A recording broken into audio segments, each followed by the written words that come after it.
द्वारिका की joint front of RWH registered Dwarka Lok Kalyan मंच के जो नाम से 2003 से द्वारिका का समग्र समस्याओं के लिए एकमात्र प्लेटफॉर्म है, उसकी 2025 से लेकर 2028 तक की नई कार्यकारिणी का गठन किया गया है।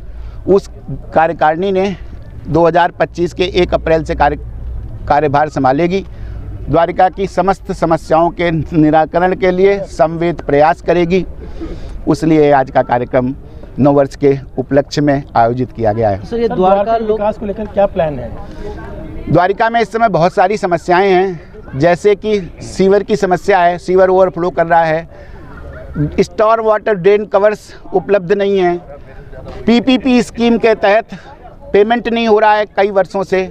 इस तरीके की सारी समस्याओं के और भी बहुत सारी समस्याएं हैं जिनके निराकरण के लिए हम लोग एक प्लेटफॉर्म पर आए हैं। ये नई कमेटी आई है, ये द्वारिका के समस्त सेक्टर्स को रिप्रेजेंट करती है। सेक्टर 23 के अध्यक्ष सबसे बड़ी पॉकेट है, मुकेश राव जी हमारे साथ हैं। सेक्टर 14 राधिका अपार्टमेंट के अध्यक्ष हमारे साथ हैं। सेक्टर 1 के द्वारिका के सबसे पुराने अध्यक्ष और जुझारू एडवोकेट हरिचंद जी हमारे साथ हैं। सेक्टर 22 के प्रेसिडेंट राकेश शर्मा जी हमारे साथ हैं। गुरु अपार्टमेंट के हर जगह आगे बढ़ के भाग लेने वाले मल्होत्रा जी हमारे साथ हैं।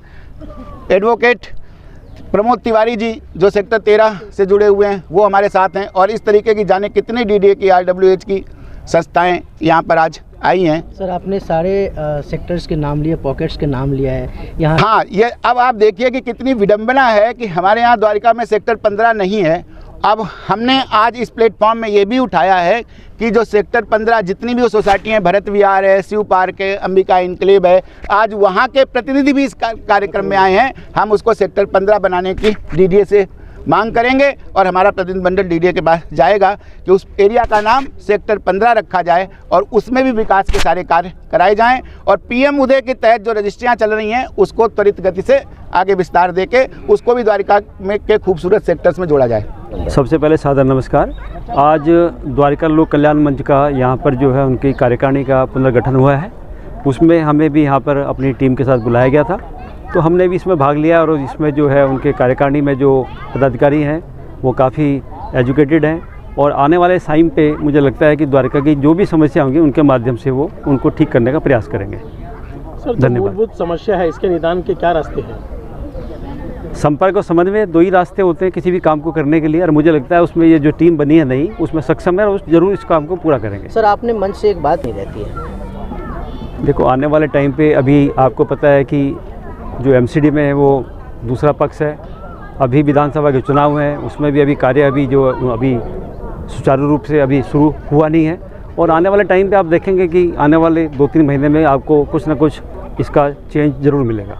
तो बहुत तेज़ी के साथ द्वारका का विकास हो रहा है और जब से 2014 के बाद से विशेष तौर पे जो विकास की गति हुई है उसके लिए हम देश के प्रधानमंत्री नरेंद्र मोदी जी का और इस लोकसभा से सांसद कमलजीत जी का बहुत बहुत धन्यवाद करते हैं। और विशेष तौर पे अगर जो हम कहें तो अभी ताज़ा जो एक गोल्फ कोर्स बना है वो एशिया का सबसे बड़ा गोल्फ कोर्स यहाँ बन के तैयार हुआ है। UER बहुत शानदार ढंग से बना है जो सीधा जाके ना और हरियाणा में एंटर करता है। यहाँ द्वारका एक्सप्रेस भी बहुत तेज़ी के साथ बना है। सेक्टर 17 में स्पोर्ट्स कॉम्प्लेक्स बना है। बहुत तेज़ी के साथ द्वारका का विकास हो रहा है।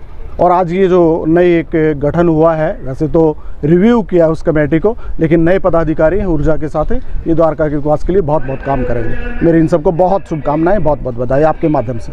धन्यवाद। पी साहब ने जो द्वारका के समस्त विकास की बात जो की है, बिल्कुल इन्होंने ठीक बोला है कि हमें द्वारका के डेवलपमेंट के लिए, विकास के लिए हमारी सबसे बड़ी डिमांड होगी कि द्वारका का एक विधानसभा का एक क्षेत्र जो है, विधानसभा का जो कैंडिडेट हो वो द्वारका के लिए स्पेशल आगे चल कर के इसकी एक जगह बनाई जाए जिससे द्वारका का विकास हो।